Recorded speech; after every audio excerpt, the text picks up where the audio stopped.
The most frightening scenario is a nuclear payload on any ballistic missile that can be lofted 30 kilometers or higher over this country or another to produce electromagnetic pulse attack. And we know that that's in their warfighting doctrine. They specifically say that's how you take out what they call us a great Satan and then little Satan, Israel. The other interesting thing that's worth highlighting is the overlap here between terrorism and weapons of mass destruction. That idea of a man-portable nuclear bomb getting muled across the border. Let's face it, we don't really know how many of them are here, where they are, or what their intentions are. And then detonated inside the continental United States is terrifying. And with the border being as porous as it was, man, meshing those two together to think about a terrorist nuke strike inside the United States of America, there's no way the president's going to let that happen. Hey guys, welcome to a special for the Resilient Show. We're at Thomas Road Baptist Church or Liberty University, kind of the same grounds here. We're about to do the Ignite Men's Conference with American Association of Christian Counselors, and I'm going to be leading the Warriors panel tonight for Ignite. We got like 5,000 men here. It's going to be absolutely amazing with the Clintons, and I'm really excited to do it. But I have the privilege tonight to sit down with two of my friends, Brad Geary, former Naval Special Warfare Officer at Development Group, Squadron Commander at Development Group, and also the Commanding Officer of BUDS, where we produce our Navy SEALs. That's right. Troop Commander at Dev Group and Commanding Officer back at BUDS. That's Troop right. Commander there. Yeah. Awesome. And then and Tommy Waller, dear friend of mine, former commander of 3rd Force Recon Company, and now the president of the Center for Security Policy, and doing amazing things up on the Hill to get policy passed. So we're going to do this panel tonight. And before we start it, we want to come here because there's so much going on in the world right now, especially in Iran. And there's a lot of questions that I keep getting that I have no idea. I was just on Fox News and I went on to support Heroes for Humanity. Dennis Price is out there leading a team to get Americans out of different Middle Eastern countries. And I get asked about some tactical questions on the ground, and I just straight up was like, I can't answer that question because I don't know, and I'm going to speak out of my butt.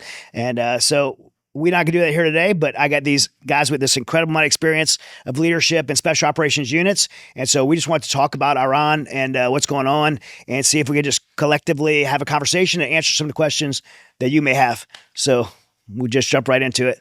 Let's jump into it. I think the big question that I keep getting that I want to ask you guys where you stand, I have my opinion and I'll share it with you guys, but the big question is, why did the U.S. and Israel attack Iran? Mm-hmm. And also, why now? Mm-hmm. And the whys are like, there's this, anytime a question is not really clearly answered, that's where conspiracies come. Yeah. You get a gap in information and people try to fill that information with speculation or suspicion or theory. And so we're hearing like, did we go because, Iran's the number one funder of terrorism. It was time to finally cut the head off the snake. Their development of their nuclear program, were they threatening the U.S.? Are we just doing it to fight Israel's wars? Mm-hmm. Are we doing it in a humanitarian effort to help the oppressed people of Iran? Or is it over oil? Mm-hmm. We just took Venezuela's oil out. We took now we have Iran's oil. China is the real adversary, and now they don't have access to Iranian or Venezuelan oil, which really puts them in a position, especially before Trump meets with President Xi next month in April. Because now they have to buy oil either from the U.S. or at least in the U.S. dollar. So it's a great economic checkmate position, I believe, for that. So there's a lot of potential whys. So I want to hear from each of you. I'll start with you, Brad. Why do you think that we did it, and why do you think we did it now? Yeah, it's a great question. And again, these are all opinions, right? These are based off of years of experience, but I think this is what you get. I think this was inevitable. Mm-hmm. Based off of Iran's actions over the years, their not just actions, their words, who they declared themselves to be. When someone tells you who they are, you should believe them. And if they declare themselves to be evil and they follow that up with actions, you should definitely believe them. And this is the inevitable result of years of appeasement. If you don't punch the bully back in the face, he's just going to keep getting stronger and stronger, and he's going to keep coming after you. And we saw this from the years we all probably served in Iraq, where we were seeing Iranian tech come across the border. We were seeing Iranians proper come across the border and train the Iraqis to fight U.S. forces. The explosively formed projectiles they were using changed the game. When you talk IEDs, changed the game in how we could maneuver through the country. The Soleimani. Yeah. And yet what did we see every time that happened was a catch and release program. because I don't know why I wasn't in the decision rooms at the White House at the time, but it felt like an appeasement, and it felt like a fear of getting pulled into a third war at the time. And so we just kept giving Iran the stern finger wagging, but nothing was ever done. And words don't matter to a culture like that, who are going to continue to push those limits. And every time, if nothing's really happening, then they're just going to keep doing it. And they're going to get bolder and bolder and bolder. And we got to a point now where not just their hatred against Americans and not just their continual pursuit of our destruction, but in parallel to that, their development of thermonuclear warheads. I mean, man, we just ignored them for a long time, and we just pretended this problem would go away. And then through previous administrations, we funded them. Hey, don't do this, really mean it, but we're going to give you a couple $2 billion over the course of a decade or so, but really don't do it. I mean, what did we think was going to happen? It was inevitable. I don't think President Trump had a choice, because the answer is really, as we were laughing off camera a minute ago, the answer to all your questions is yes. Mm-hmm. For all of these reasons, it had to happen. The geopolitical alliance out there was Iran cannot have nuclear weapons. We cannot allow it when they've articulated very clearly what they'll do when they get them. It's an all stop right there. Yeah. And so I think President Trump found himself at that place. I don't have access to the intelligence, but they've been pretty clear that it was pretty clear. And so that's where we were. This was forced upon President Trump. And unlike any president in my lifetime so far, I think he showed the absolute resoluteness and steadfastness that was required of a president to make a very hard decision, especially one where we know one of President Trump's campaign promises was, hey, I've not entered us into any other war, whereas all the other presidents have, and I've even gotten us out of wars. And that was a huge part of his campaign. So for him to cross that threshold and strike Iran and now posture to possibly even go boots on the ground if we have to, you have to know that was a hard choice for him. And I'm sure there was some internal wrestling. So I'm very convinced that this was needed. This was inevitable. And I'm thankful that we have someone who's so decisive that was able to cross that threshold and do it so effectively with our Department of War. Yeah. Yeah. What do you have to add to that? Well, I would just say I agree with Brad. And I would also say that President Trump didn't start a new war with Iran. Yeah. They declared war on the United States, on Israel, in 1979. And they have waged that war against us since that time. Mm-hmm. That war has been waged in a lot of ways, as Brad said. I mean, we have brothers of ours that are no longer here with us because of the IED technology that they seeded into Iraq and Afghanistan. They've waged it. I mean, think about the bombing in Beirut barracks, right? There are so many veterans that have waited for so long for the appropriate response to that, what we call terrorism, which is what they call jihad, right? And it's an Islamic theocracy that in its constitution, in its being, in its innermost being, is at war with both the United States and Israel, and really anyone who doesn't want to live under that theocratic rule, which includes most of the Iranian people, right? Mm-hmm. And so, Chad, you asked about all those, what were all the reasons why right now? And it was all of them. In terms of the timing, so President Trump's diplomatic team was in negotiations back and forth. And what we understand is that the Iranians, they had been appeased, as Brad had said, they had been appeased for so long that they miscalculated the Trump administration. And the type of responses that they were giving were, if you compared it to the deal that Obama made with them, the nuclear deal, it was far more aggressive on their end. And so they were essentially like in your face, screw you, United States, in the negotiations, saying that they were just weeks away from a bomb, not just one, but multiple nuclear devices. So that's one, right? So you have an Islamic theocracy who's declared war on you, that once they go nuclear and have that capability, it is a significant game changer.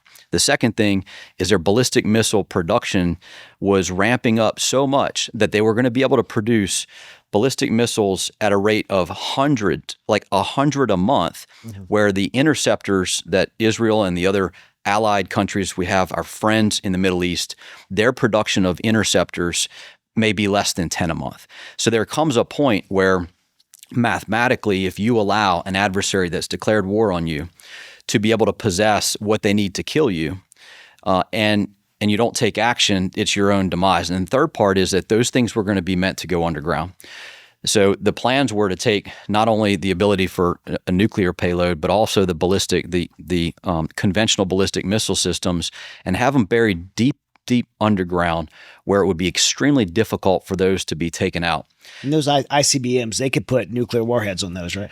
Look, I mean, the most frightening scenario for the Iranians is a nuclear payload on any ballistic missile that can be lofted 30 kilometers or higher over this country or another to produce electromagnetic pulse attack.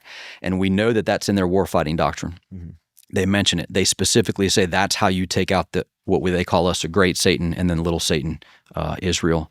So you had all of these correlations where their capabilities were ramping back up to a point where we knew if Israel and the United States didn't do something, then it would result in massive suffering for Israel, potentially the United States. And then I think what ended up happening really was the correlation of all of those circumstances, which, as Brad said, those were a long time coming. And then they got intelligence that the Ayatollah and all of his staff were going to be in one spot on a Saturday morning and figured, okay, it's time to pull the trigger. Right. And so I think that's ultimately what ended up. That's the win, right? That's the win. Mm-hmm. So I think the correlation of forces were there. The president sent, huge amounts of American assets, sent his negotiators and said, look, we have what we need to do a lot of damage. I'm going to try to make a deal with you. Their response was essentially, screw you. And the president took swift and decisive action. And it's pretty impressive when you look at the American military and the Israeli military and their ability to work together, which appears to be seamlessly in executing this war. Mm-hmm. And I shouldn't say war. I should just say phase of a war they declared on us in 1979. Yeah. What do you guys think about? I mean, none of us, because we've all been on the ground in horrible places.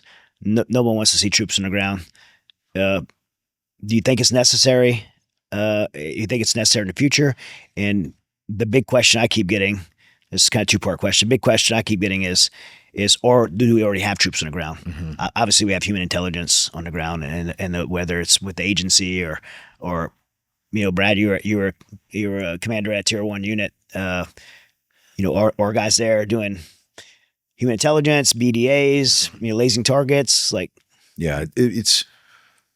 I hope we don't have to get to boots on the ground. I really do. It's going to drag it out even more. That will take the Iranian response, though. It will take a submission, a surrender to the world order that everyone around them is dictating at this point. Whether they have the humility as a nation to do that or not, TBD. We seem to be taking out their high-value targets at a pretty quick pace. Yeah. They designate a new leader, and they're off the battlefield within 24 hours. What we do know from history, no matter how technologically advanced our air campaign is, you cannot win a war off an air campaign alone, unless there's surrender prior to boots on the ground. It will always take that man in the loop, those soldiers, sailors on the ground, just marching and doing that grunt work, which is just always, as we know, the hard stuff that ends up with the most casualties. So I'm really hopeful we don't have to cross that threshold. And I think President Trump is hopeful for that as well. And I think he's doing everything he can with the shock and awe. Sorry to borrow a Bushism and apply to a Trumpism. That's probably not great, but there's value there, right? In once again reinforcing, hey, what I say, I mean. And it's amazing to me that people keep underestimating President Trump. He has been pretty consistent. When he says something, he will back it up. So I hope, for the sake of the value of human life across all nations here, we don't end up with boots on the ground. Whether we're there yet or not, like you said, there's human operations. There's always Title 50 covert operations that don't technically classify as boots on the ground. Right. So if I had to guess, knowing the U.S. government, I would say there's probably something that's happened, if not close to. I guarantee you forces are postured and ready for it in the event of a needed hostage rescue. 100%. One of our pilots gets shot down. We have forces postured to cross border if we have to rescue our American citizens. And of course, there's always those cases where you might have a high value target, like Osama bin Laden case, where a bomb's not going to do it, and we really need a positive ID. We need that sensitive site exploitation to show the world, hey, we've got this. So those are always the cases that are arbitrated very, very, very carefully. A lot of risk to assess. Obviously, the recent raid in Venezuela is a great one, right? Yeah. Is a vignette to see. We'll come get you. It doesn't matter where. It doesn't matter how hardened your bunker is. We'll find you and we'll get you if we care enough to do it. So one way or another, they're postured and ready for it. And that's probably, if you just read the writing on the wall with what President Trump said, I think that's a reasonable conclusion. Yeah. Yeah. And you can look at what's happening there on the battlefield and know that someone's on the ground. So for example, IRGC units, and I should just clarify that these IRGC units they're placing themselves in hospitals, in elementary schools. They're using civilian infrastructure and human shields to be able to protect themselves from American airstrikes. And then when they go out into the streets to do their business of terrorizing the Iranian people, they're getting taken out right now with small drones. Somebody's flying those drones. It's not, I don't think the U.S. Space Force is commanding them, with a joystick from, somewhere in the United States. Someone's and that's new. That the drones and stuff like that. The battlefield's changed. Yeah. Right. Oh yeah. I mean, even you guys haven't been retired that long. The battlefield's changed even in. Completely changed. Yeah. Warfare has evolved very, very quickly in the last few years. The other interesting thing that's worth highlighting is the overlap here between terrorism and weapons of mass destruction, which we really haven't seen much of that overlap yet. I mean, Pakistan, obviously a nuclear country, but being a part of the inner discussions about counter weapons of mass destruction being one of our biggest national security concerns is that idea of a man-portable nuclear bomb getting muled across the border and then detonated inside the continental United States is terrifying. Old Dominion's attack yesterday was terrifying, and it was very, very small scale. All of our terrorist attacks so far have been very small scale. They want bigger scale. We know that. Mm-hmm. They've been very clear about it. Al-Qaeda was clear about this years ago when they invaded Beslan, Russia, and took over the school there and said this was our trial and error for the thing that's going to come to America. So they've been trying for a long time. And with the border being as porous as it was, man, meshing those two together to think about a terrorist nuke strike inside the United States of America, there's no way the president's going to let that happen. We had 2021 to 2024, we had over 10 million that we know of. Illegal crossings, and we don't know who those people are. We don't know where they are. And you'd have to assume there's some bad actors. One or two. Cells. Yeah. So, I mean, the numbers, are all over the place, but they're, one is too many. Yeah. We know that one person can go, but it's probably thousands. Yeah. And what's the activation? What's the trigger for them to take action and act? And I know, Tommy, this is a big space. You work a lot in the Center for Security Policy of the grid, like the threat of the grid, or swarm attacks, or we got right now we have the Houston rodeo going on, and I'm like, I got friends and family at the Houston rodeo tonight. Yeah. I'm like, you probably shouldn't go. We don't want to live in fear, but those are the type of targets that or opportunities that we should be aware of. Yeah. We know that our adversaries have looked at us. I mean, look, and the president recently said, "Hey, we can take out your electric grid in 24 hours, and it'll take you, decades to rebuild." Well, guess what? The electric grid is in their crosshairs too for us. So whether it is physical sabotage that takes place with people who've already come across the border.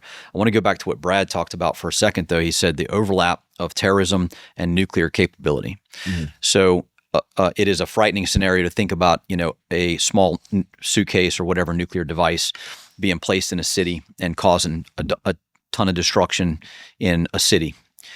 The thing that is a kill shot for the United States of America is if they were to take that nuclear device, put it on, as we said earlier, a ballistic missile, and loft it into the exo-atmosphere. Mm-hmm. Now, Iran has rehearsed that.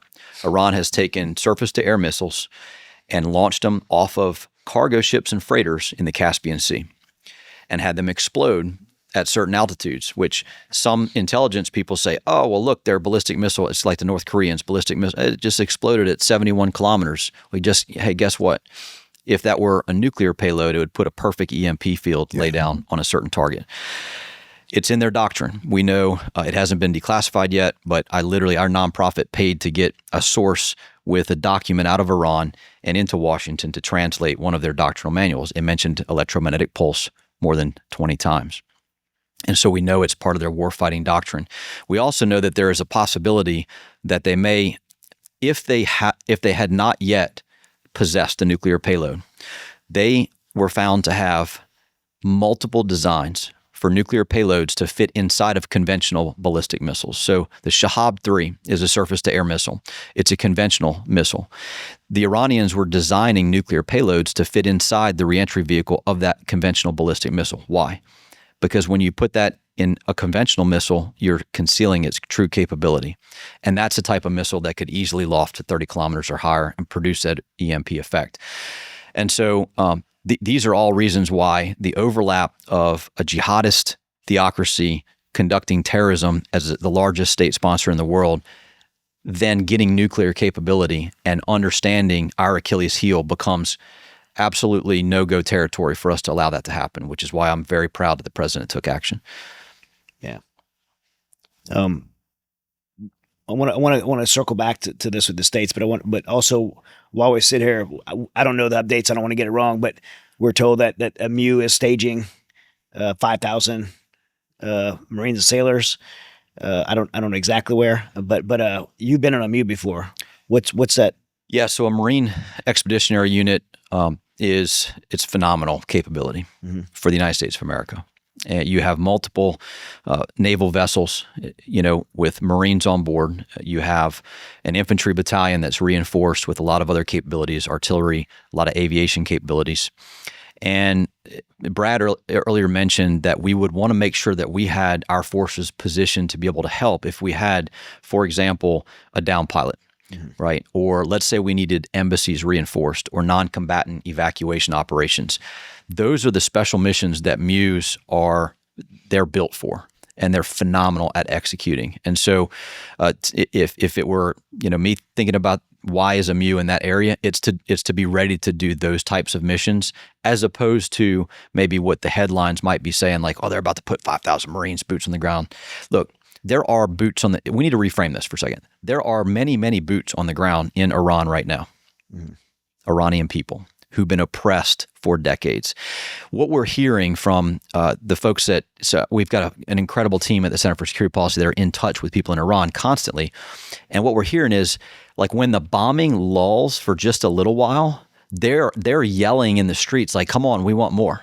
Like the Iranian people, think about this. Like, when is it that a human civilian population starts to complain when the bombs stop dropping?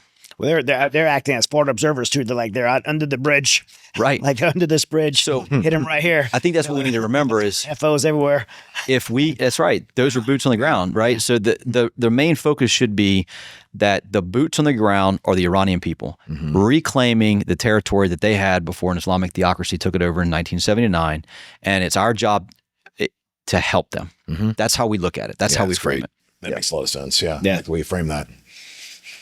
What'd you say about, the internet's crazy. Go on social media and everybody has an opinion. Everybody has an expert war analysis, about people that are, saying this is not a war. Yeah. We're doing this for Israel. There's no American interest. They're using our taxpayer dollars, to fund another war. It's political. It's over oil. What's your comment to that? It's so tough to find the truth these days. Yeah. It's all so obscured and marred. I'd say if you're turning on a news station, you're not getting the truth either way. It's all being warped to fit their agenda. Confirmation bias is a real thing. And I saw this first when I did a 3-year tour in DC, where I was tied in with Liaison Network across the entire interagency spectrum, all the way through the National Security Council. And it was interesting because I was read on to quite a few of the major national initiatives. And every time I saw the news report on it, whatever side it was always slanted. It was always, at best, 40% of the actual truth. And then twisted to meet their agenda. Appeal to their base, right? Create the entertainment value and gen up whatever it's trying to do. Outrage, dissent, frustration, whatever, it depends. It was funny because my father-in-law visited us for a week up in DC, and he's like, Brad, I've been watching you all week and you haven't watched the news once. Why? So, because it's not the news.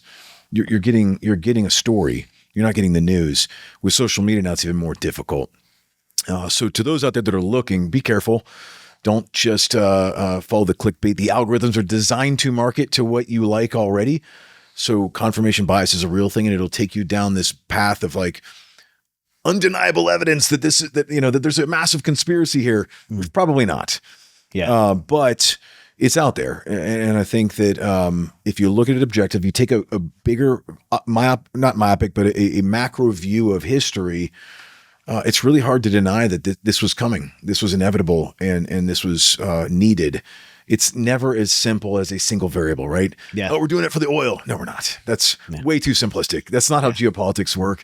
That's not how presidents make decisions. Yeah. It's way more complex. It's freakonomics. Yeah. But this is where we're at one way or another.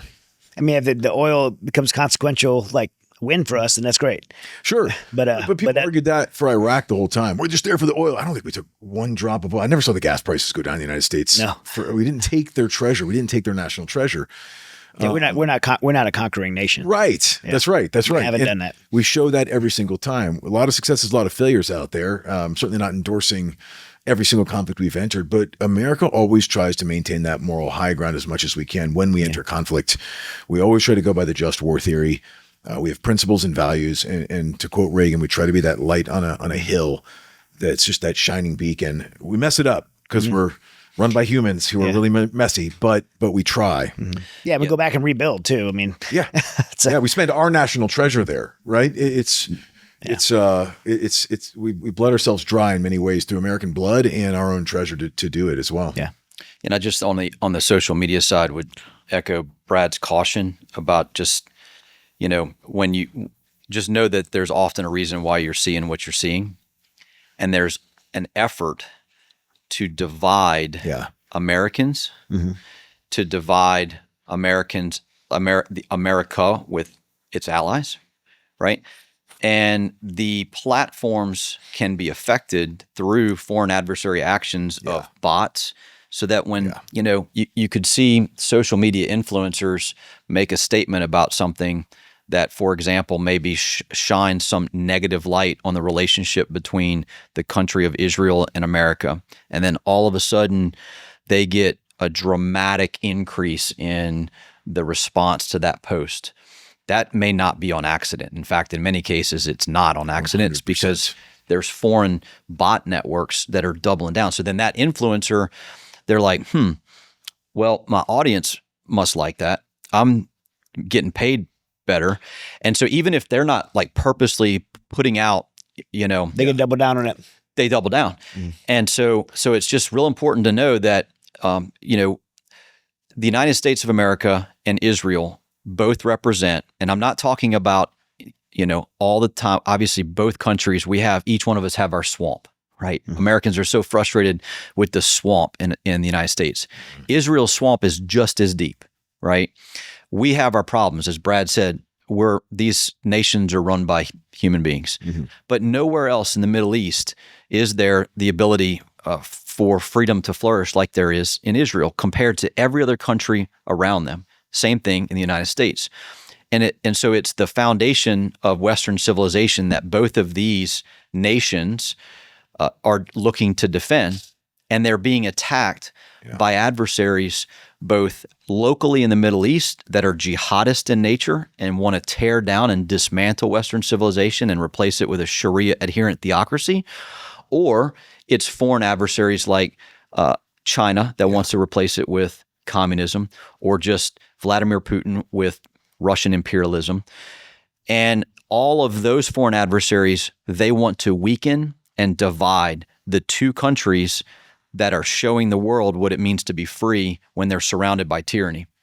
And so I think it's just important for us to recognize when we see messages that make it seem as though it's true that Israel's the little Satan and that we're the great Satan. That's not true, right? Do we have our problems? Yes. Unfortunately, those problems will end up getting magnified in the social media space, and all the stories of heroism and virtue and compassion and restraint, like Brad was saying, the amount of effort that goes in to targeting and the use of force that we and the Israelis have on the battlefield, nobody gets to see how hard that is to try to protect innocent human life when the enemy is using hospitals and elementary schools to hide themselves. So we will often see on social media the absolute worst, which reflects just a very, very tiny minuscule of all of the virtue and effort that goes into fighting a war and maintaining the moral high ground. It's a great point you made. I'm glad you said that, because a good comparison would be, we spent how many decades in Iraq and Afghanistan, and while you had an occasional controversial story or a scandal pop, right, about what Abu Ghraib, great example. Okay, great, not great, right? Like not good stuff, but okay. Not a bad track record when you consider the fact that we were at war for over 2 decades.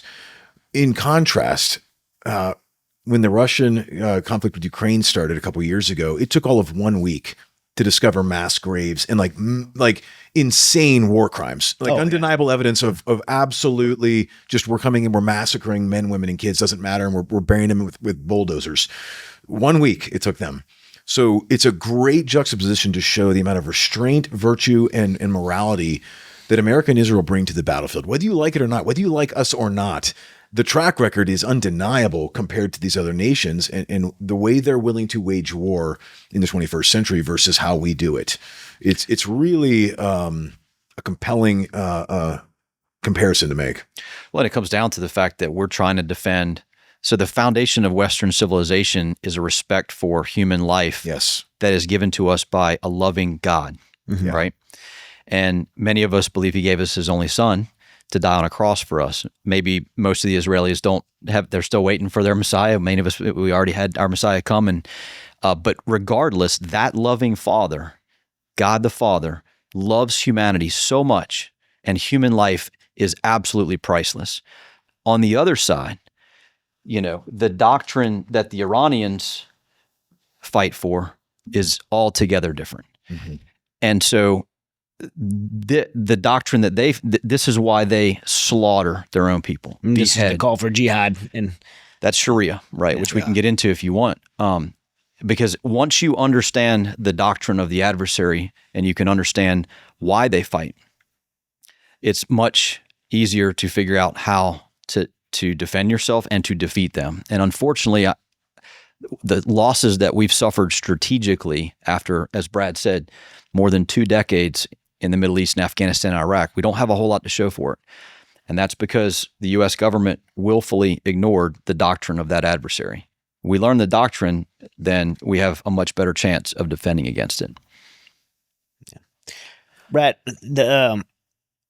you can really speak to the modern day warrior who's out there, the young men and women are out there defending our nation right now and protecting people around the world who can't protect themselves. Because your most recent or your retirement assignment was the commanding officer of BUDS, where we produce our Navy SEALs. Yeah. What we're some older guys up here. Yeah. What is unique and significant about this generation of warfighters? Yeah, they're fascinating, by the way. Like I really enjoy studying the different generational differences between the boomers to the X to the millennials to the Zs, and now even Gen Alpha, I think, is starting to enter the workforce here pretty soon. I haven't even, other than their slang terms, I'm still like learning about Gen Alpha. But I bust on my kids all the time because I'll use all the Gen Z and Gen Alpha slang with them. Clock it, and they're like, "Dad, don't do that." I'm like, "No, I'm trying to ruin it for you, so you won't do it around our family anymore."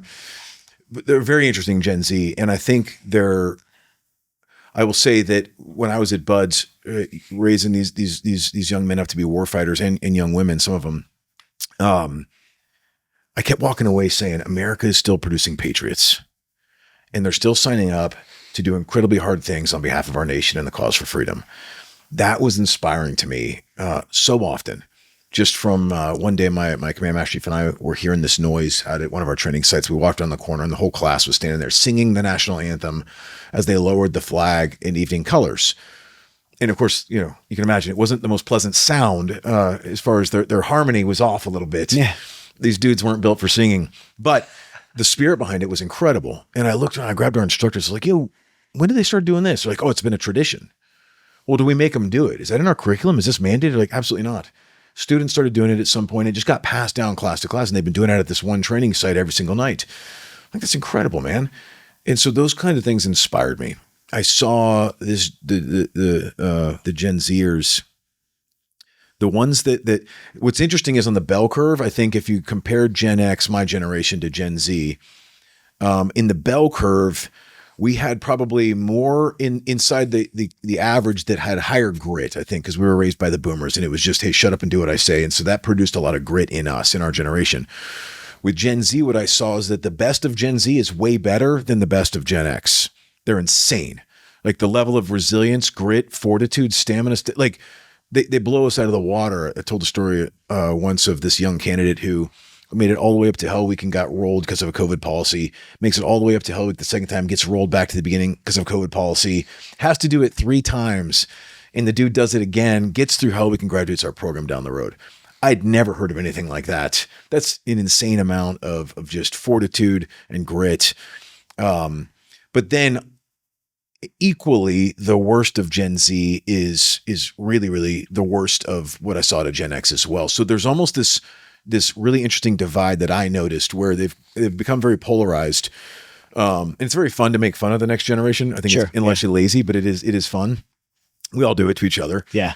But there's a lot Gen Z has to offer. And not to mention the fact that I got my first cell phone after 9/11, and it was one of the flip phones, right? And then the Razor was like the hotness for a few years there. Whereas this generation grew up with an iPhone, and all the bad that brings with it, it brings some good too, because they can already operationalize man-machine pairing at a level and AI integration into the battlefield that is what's, I think, evolved it so fast. And guys like us, what I find, are typically the problem, because we have the way we did business in the GWAT. Yeah. Or this is what worked for us. Yeah, dude, I don't know if you've realized the battlefield's evolved and we're not keeping up. I used to tell our young bucks, hey, the problem is the 06s. It's us. We've just got to get out of the way. We've got to empower you and recognize what you're bringing to the table, and now give you my authority. Like one of my Commodores once told me, think of me as your 06 action officer. And if our senior leaders out there would look at our young troops that are just coming up into the ranks and say, hey, I will use my authority to back your initiatives, to back your concepts, and we can evolve even faster if we do that, versus being the guy that's always, no, you just don't understand the way it is. Like, this is too hard to get across the goal. We've got to empower this next generation, but they're ready and they're hungry. Yeah. They're so hungry and they're excited to be a part of it. If we don't evolve fast enough as leaders, which we're not, frankly, we're not evolving, they're going to get bored a lot quicker than we ever would. And they're going to walk away. And they're going to go find something else that scratches their itch.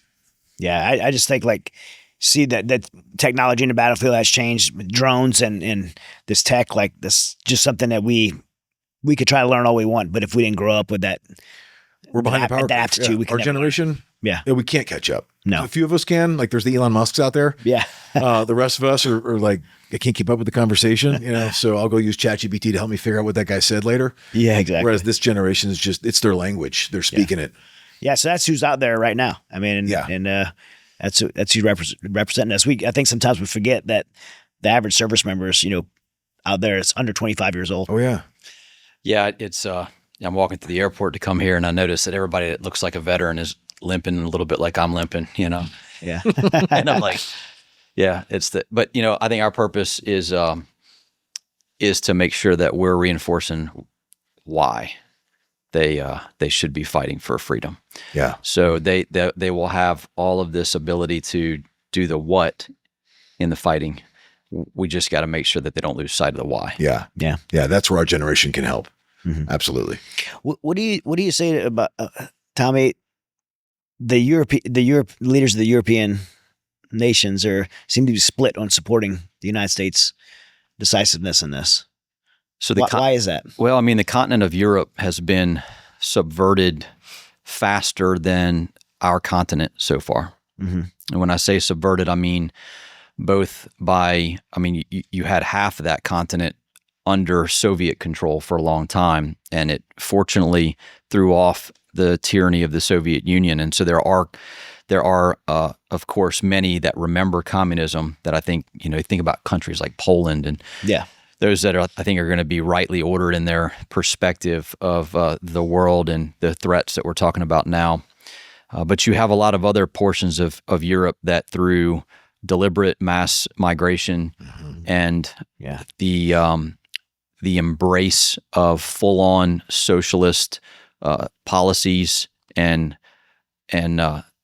ideology, that it has blunted their ability to respond as a nation, because their nation itself wasn't what it was a generation ago. And so that is extremely frightening, because these are that's where our civilization came from in terms of the United States of America, right? If you look at Secretary of State Marco Rubio's speech, the most recent speech that he gave to the Europeans, I mean, it was a phenomenal speech reminding them we came from where you are now, and we want to help you survive. But the reason that they're not responding the way they should is that subversion, that ideological subversion that comes from foreign adversaries taking advantage of, your lack of focus as a civilization. And not just lack of focus, like Europe surrendered to Islam. It's a done deal. It's done. Yeah. They're not recovering. You don't recover demographically. Like, let's take politics aside, whatever side of the aisle you're on there. When as a nation you fall below the 2.2 birth rate per family, you don't survive typically. If you drop below, I think it's 1.4, you're doomed. No nation has ever recovered from a 1.4 birth rate. And so Europe has gone down this trend of having on average one kid per family. And so to your point, you created this upside down demographic pyramid where you can no longer support the Social Security generation. That's where they're at. So how do you fix that? Well, you open up the doors to immigration to balance out the workforce. Well, the problem with that was they allowed Islam to come in, and they're creating at a 5 to 7 per family rate versus the European one. So what we end up with is within the next generation, France can democratically vote in Sharia law. They will have the democratic majority. And they will. Britain, Germany, and they will. 100% they will. Yeah, it's in their doctrine, right? Like, you're not a good Muslim unless you say, yeah, we would like to pursue Sharia law one day. So they've already surrendered. It's irrecoverable unless they decide tomorrow to kick the illegal aliens out for sure. But even the legal ones at one point, because they've made it legal there, and get back to European culture, which we know they won't do because they've embraced a different ideology that tolerates all that. Okay, well, you've just tolerated yourself into surrender. If you're okay with that, which they must be for most part, then keep going. That problem is even more catalyzed with a place like China, where which brings us right back to Iran and Venezuela in the discussion. Their demographic pyramid's been hyper catalyzed because you think about their one-child policy for an entire generation. And then the unintended consequence of that was most families through that generation aborted all their females because the males had a higher statistical chance of providing for mom and dad. So now China's demographic pyramid, there's no chance of correcting it because they don't even have the females to procreate if they wanted to. If they incentivized kids everywhere, you can't even do it. You don't have the numbers to support it. China hasn't allowed Islam in the doors to balance that out.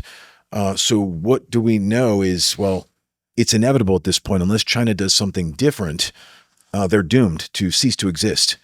And I don't think they're sitting around the table right now with a glass of beer saying like, well, it was a good run, dudes. Yeah. Let's call it, enjoy it while we have it.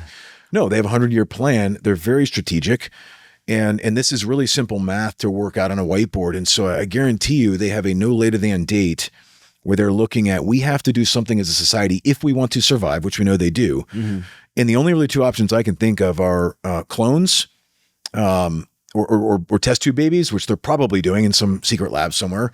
But the quicker way to do it is to invade countries that you typically identify as historically Chinese because they want to preserve the Chinese race. Rhymes with Taiwan and other neighboring nations. You kill all the men and you take the women and you start procreating. That is really their only chance of national survival.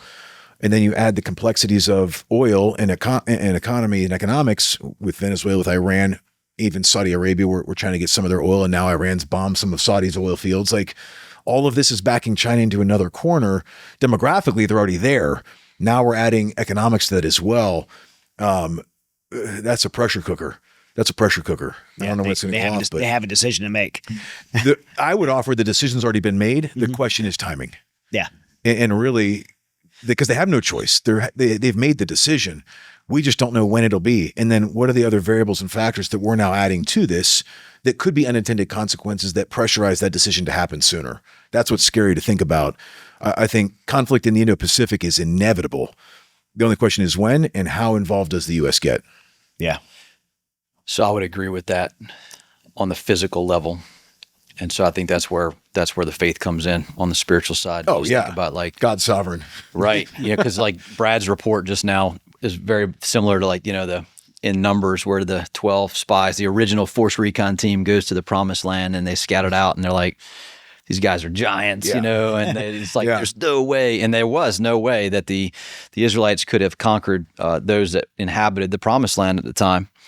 And so the facts were very, very stark. And so these facts are very, very stark. But the reason why in Numbers they called that report an evil report, the 10 that provided, except for Joshua and Caleb, it was an evil report because it left God out of it. And so I think that's kind of what I consistently think about when I think about the Chinese Communist Party and the people of China, is that the ultimate solution for a peaceful coexistence with the people of China is going to have to be miraculous. Yeah.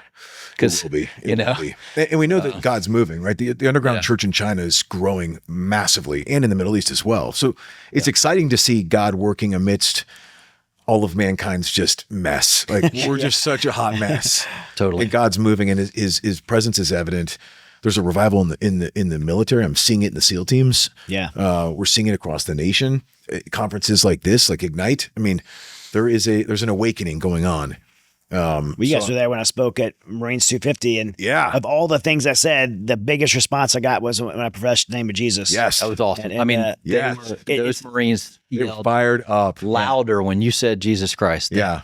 Any other speech, any other word, and that includes the vice president. Oh yeah, Pete Hegseth. It paused me because you kind of, when you're speaking, you're planning to speak, you kind of know where the laugh's going to be, you know where the applause is going to be, your hope, right?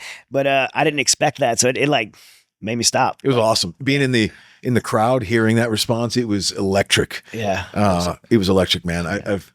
I've never seen. We were talking about this earlier, I think, but I've never seen so many politicians talking about Jesus and pastors talking about politics, and I think that's a good thing. I think we should be crossing these things. I don't know if it was the same with you guys, but growing up in the military in the 2000s, you didn't bring religion and politics into the team rooms. It's there now. Yeah, guys are talking about these things, and I think that's a healthy thing. Well, I drove in this morning here from Washington D.C., and I spent the weekend at the White House. Yeah, and the reason I was there is Pastor Josh McPherson is working with the White House Office of Faith, and Paula White and Jenny are in the. And I didn't understand this completely. I kind of knew this, but I understood this completely. The West Wing of the White House has 13 offices. That report directly to the president. And there's hundreds of other offices on the White House grounds. And some offices are off the property. Yeah. Down the street somewhere. Right. Never in the history, at least in our lifetime, in the history that they were able to tell me, has the Office of Faith office been in the West Wing.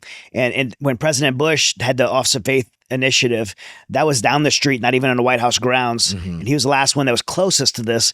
But the president allowed the Office of Faith to be in the West Wing and one of the 13 offices to report daily directly to the president. And when even decisions like what's going on in Iran right now, that prayer team goes into the situation room, the war room, where they make decisions and they pray. The team goes in and pray. Dude, and that's what happens in our White House right now. So you can love the president, hate the president, whatever. That is, in fact, I was there this week in the briefings. That is 100% happening right now.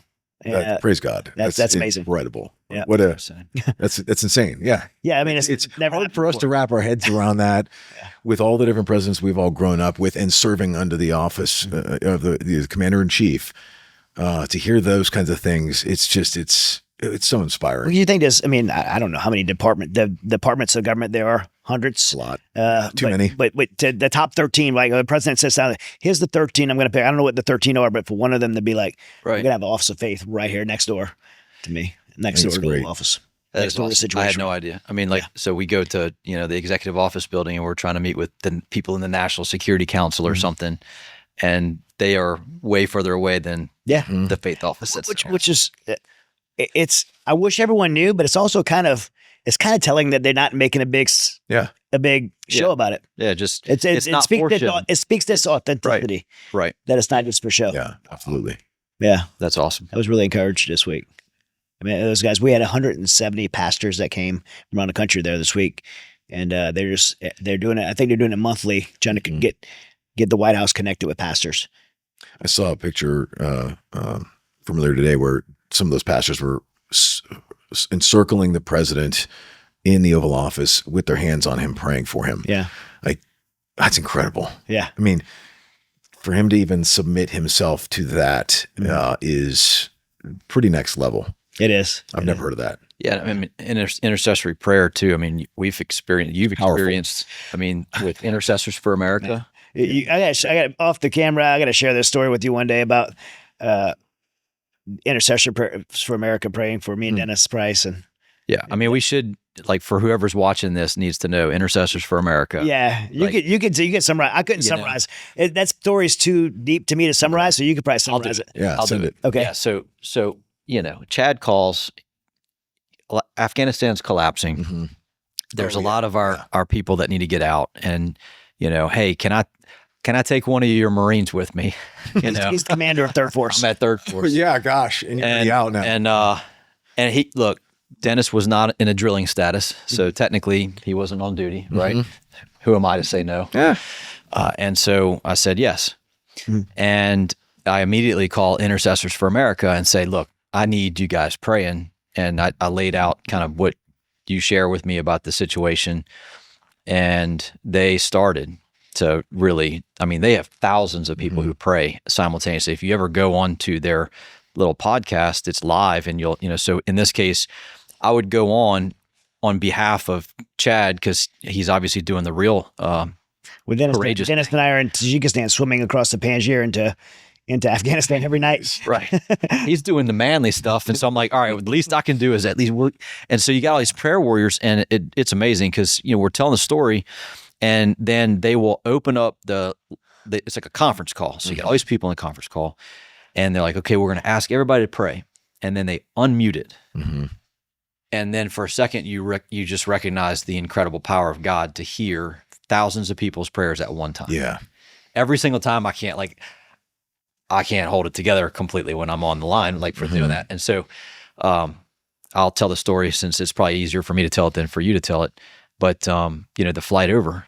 So, Chad's heading over. Last time you were there, just incredible, difficult situation between Afghanistan and other neighboring countries. And the amount of fear and anxiety that could come with that, and spiritual attack, the enemy saying, hey, last time you were here, blah, blah, whatever, right? And so that was literally about exactly the same time as we had the intercessors praying as these guys were flying overseas. And you guys got to read it in the book, Saving Aziz, with the prayer that Chad said at that moment, and then the peace that came over him. I mean, he'd torn a groin muscle. Like, the amount of physical things that should have resulted in them failing that mission are innumerable, and yet they succeeded. And it was, I think, the answer to prayer. Yeah, and I didn't know all of it, but when I went up to a year later to Intercessors for America's banquet, and they gave me the award for me representing our team, gave us an award. They put up the text thread, and I was able to stand in front of a room full of probably about 1,000 people, all people that they didn't know who I was, and I didn't know who they were, but they were praying for me when we were out there doing that. That was pretty cool. That's really cool. Yeah, it was really. So really to special. think that, like, the president has these people praying for him on the spot, and then you have organizations like Intercessors for America that are praying for our leaders. Yeah. Yeah. But they were mentioned this week as well. Really? That's awesome. Yeah, it's outstanding. Coming back to the home front, I mean, right now, I mentioned earlier, we had the rodeo in Texas, the Houston rodeo. We got sports games, we got concerts, all kind of stuff.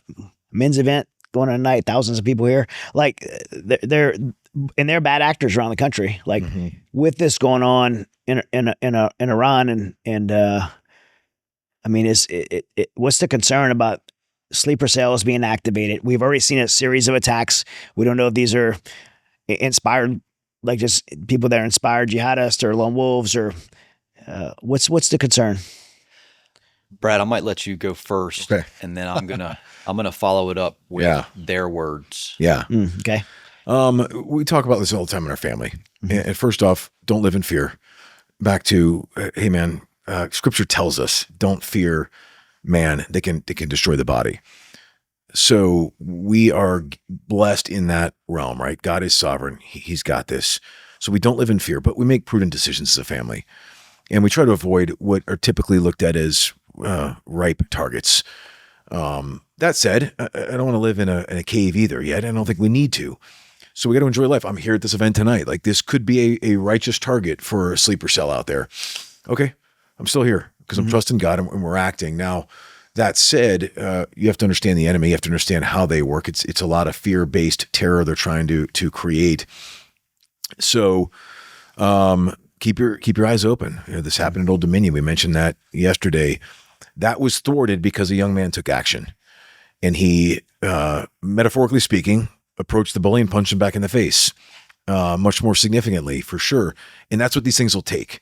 And so when and if you find yourself in a scenario where terrorists are out there doing something like this, the best thing you can do as a young man, especially if you happen to have a weapon, if you're lawfully carrying a concealed weapon or a knife or anything, even if you're not, charge that violent enemy down and take them out. Greater love has no one than this, that he who lays down his life for his brother. And even if that ends poorly for you, man, that is virtue and heroism that is what is needed in America today. And so I wouldn't even say if it happens. When it happens, we need young men like the one at ODU that stood up and acted. And we need people to charge down evil and show them we're not afraid of you. And in fact, not only are we not afraid of you, we're going to oppose you and we're going to stop you. Things like that will stop these attacks faster than anything else. That's a deterrent, and it's a deterrent. Yeah. Absolutely. It's a massive deterrent. There's a reason why no other nation wants to invade America, because no matter what, we have a fighting spirit. We are a nation of rebels and renegades. With 400 million guns. With a lot of guns. Yeah. Sorry for those out there that are anti-gun and trying to put new gun laws in place. State of Virginia, you're killing me right now. But like it or not, we're a nation of guns. And so let's go. Let's defend America from people that want to take it from us. Yep. Yeah, and then just remember, I mean, we talked before about the open border and the number of potential, terrorists that are here. Look, I mean, this ROTC attack, Mohammed Baylor Jallah was his name. I mean, he had already been put in prison in 2016 for material support to ISIS and was released. So understand that the jihadis that are in this country, even the ones that have been rolled up, most of them have been released. And understand what they think, right? And so, one of the examples that I often use is San Bernardino. If you recall back 10 years ago when a young mother, Tashfeen Malik, and her husband went to her husband's place of work and executed her husband's coworkers, mostly Jews and Christians. I mean, she took her 6-month-old baby and gave it to her mother, and then went and strapped GoPro cameras to her body and went and conducted this terrible jihadi attack. And so, we ask ourselves, gosh, I mean, what reasonable young mother would leave her child orphaned, her mother without a daughter, and go do a terrible act of violence like that? And so we think of that not as good, but as of evil.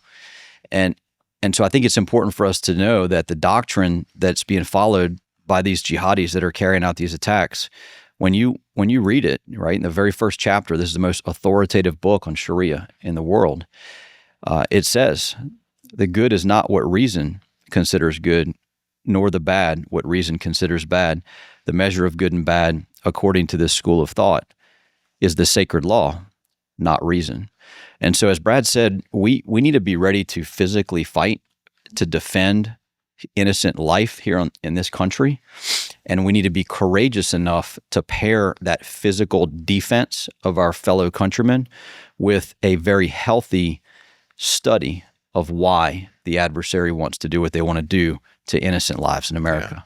So it's going to take physical courage and it's going to take moral courage. And the pair of those two will help us defend this incredible way of life that I think was inspired by God to our founders to give us what we have in our Declaration and the U.S. Constitution.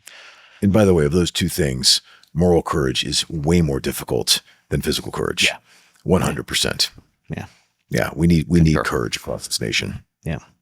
Desperately. That's why we're here tonight, to talk about that with these other men, to start in their homes and their communities and around our nation. Yeah.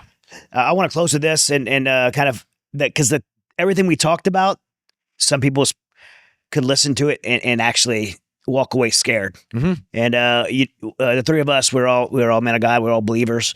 And so, what would your advice be to people that hear what we're saying and it puts them in fear from a spiritual perspective? Psalm 139. Yeah. Dive into it, learn it, know it, love it. Your days are numbered. God Almighty knit you together in your mother's womb, and your days were foreordained. Why are you afraid? And we know that He is for you. All things work according to His good, and for your good and for His purposes, for those who believe in Him.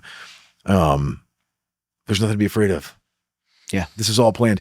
I had a neighbor the other day, or a couple months ago, tell me he was kind of stressing about world events and current events and like his kids, and he's thinking, what kind of turmoil are they going to be involved in? The world's falling apart, wars, rumors of wars. And he was expressing his fear to a friend who's another believer, and his friend looked at me and goes, "What are you afraid of, dude? God ordained your kids to be born in this time and place. He's going to equip them for whatever struggles face them." He was like, "Oh yeah, you're right." So it's gonna be okay. Yeah. Jesus won. Jesus won. God stepped out. God created time, so He's outside of time, and He has seen it already happen.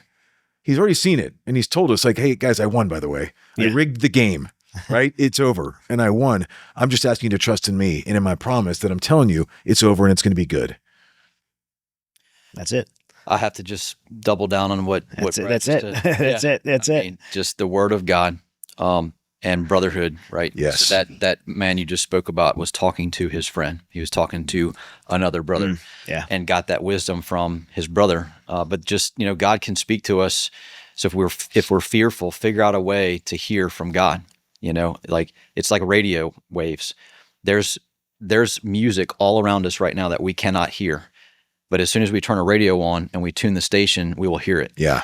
And so the scripture that Brad just mentioned is just one way to turn on the radio to hear from God. And there's many others, right? Daily devotionals, turn a Christian radio station on, come to the Ignite conference. Oh yeah. Right? Sometimes you'll send me a devotional and it's like, it was like exactly what I needed to hear. Like Tommy would just send me a devotional. I'm like, oh my gosh, read my mail. Like it works that way. Yeah. He texts through each other, Yeah. That's right. I really appreciate you guys, not just for this podcast, but for being here with me tonight with these men. God's burdened my heart for the souls of men, and the fact that we could do this together is really cool. I appreciate you. Likewise. And especially for the word to everyone listening. So many people were asking about this Iran thing, and you got, that was just some great wisdom from you guys. So guys, stay tuned for future episodes. But if you liked what these guys had to say, please leave some comments, some encouragement. Both these guys are on social media. You can follow them both Brad and Tommy. And then in addition, Brad, yours is just your personal social media, right? It's personal social media, but we just signed up with the Keynote Agency, who's now representing us to help us do some leadership consulting, keynote speaking, and then which one is that? The Keynote Agency. So Agency. www.thekeynoteagency.com. Okay. And then we're about to release our book within the next few months as well, which we're pretty excited about. So yeah, Hard Mind, Soft Heart, and it's all these kinds of things. It's leadership lessons weaved throughout a story of suffering, and God will be glorified through it all. Outstanding. So yeah, definitely. We'll put some stuff some links in the show notes below, and then Tommy is Center for Security Policy. He's the president of the Center for Security. Well, I serve on the board as well, and man, he's just doing incredible work. So follow Tommy as well, and we're gonna have some more members of the Center for Security Policy come on the show to talk about some important things. We've got some major soon. updates. Yeah. So stay tuned for that. So again, guys, like, comment, share, subscribe if you're not, and please sign up for our Patreon. It's one of the best ways you can support the show and efforts like this. So God bless and stay resilient.